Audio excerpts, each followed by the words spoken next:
Bienvenue dans la Bible lue. Ici, nous lisons la Bible pour vous et avec vous. Il n'est jamais trop tôt ou trop tard pour faire de la lecture de la Bible une habitude et une passion quotidienne. Que vous soyez dans le confort de votre maison, en voiture, en balade, en train de faire vos courses ou du sport, seul ou accompagné, tous les moments sont bons pour entendre la merveilleuse parole de Dieu. La Bible lue tous les jours permet d'apprendre à mieux connaître notre Dieu et à nous laisser transformer par sa parole. N'oubliez pas de toujours demander au Saint-Esprit de vous accompagner dans votre lecture et de vous aider dans la compréhension de sa parole. Nous prions pour que votre foi grandisse, soit fortifiée et porte de bons fruits. Comme nous le dit l'apôtre Paul dans Romains chapitre 10, verset 17, « Ainsi, la foi vient de ce qu'on entend, et ce qu'on entend vient de la parole de Dieu. » Bonne et heureuse lecture à vous. Et comme le dit notre Seigneur Jésus-Christ dans Marc chapitre 4, verset 9, que celui qui a des oreilles pour entendre, entende.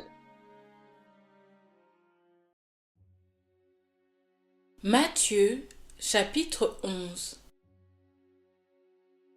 Lorsque Jésus eut fini de donner ses instructions à ses 12 disciples, il partit de là pour enseigner et prêcher dans leur ville. Jean-Baptiste vu par Jésus. Or, dans sa prison, Jean avait entendu parler de ce que faisait Christ. Il envoya 2 de ses disciples lui demander : « Es-tu celui qui doit venir, ou devons-nous en attendre un autre ?» Jésus leur répondit : « Allez rapporter à Jean ce que vous entendez et ce que vous voyez. Les aveugles voient, les boiteux marchent, les lépreux sont purifiés, les sourds entendent, les morts ressuscitent, et la bonne nouvelle est annoncée aux pauvres. Heureux celui pour qui je ne représenterai pas un obstacle. » Comme il s'en allait, Jésus se mit à dire à la foule au sujet de Jean : « Qu'êtes-vous allés voir au désert ? Un roseau agité par le vent ? Mais qu'êtes-vous allés voir ? Un homme habillé de tenues élégantes ? Ceux qui portent des tenues élégantes sont dans les maisons des rois. Qu'êtes-vous donc allés voir ? Un prophète ? Oui, je vous le dis, et plus qu'un prophète, car c'est celui à propos duquel il est écrit : « Voici, j'envoie mon messager devant toi pour te préparer le chemin. » Je vous le dis en vérité, parmi ceux qui sont nés de femmes, il n'est venu personne de plus grand que Jean-Baptiste.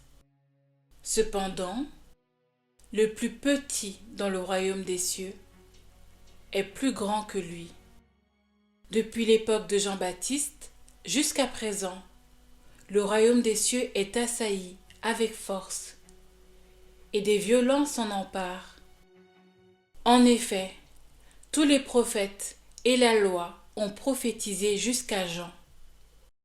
Si vous voulez bien l'accepter, c'est lui, l'Élie, qui devait venir. Que celui qui a des oreilles pour entendre, entende. À qui comparerai-je cette génération ? Elle ressemble à des enfants assis sur des places publiques et qui s'adressent à d'autres enfants en disant : « Nous vous avons joué de la flûte et vous n'avez pas dansé.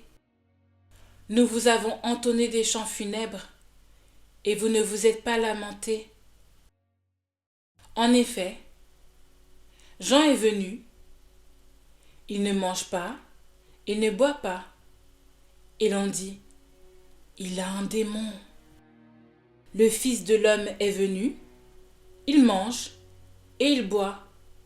Et l'on dit, c'est un glouton et un buveur, un ami des collecteurs d'impôts et des pécheurs. Mais la sagesse a été reconnue juste par ses enfants.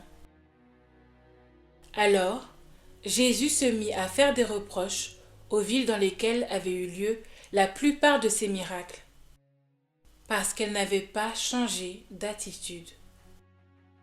Malheur à toi, Chorazin! Malheur à toi, Bethsaïda! Car si les miracles accomplis au milieu de vous l'avaient été dans Tyr et dans Sidon, il y a longtemps que leurs habitants se seraient repentis, habillés d'un sac et assis dans la cendre. C'est pourquoi je vous le dis, le jour du jugement, Tyr et Sidon seront traités moins sévèrement que vous.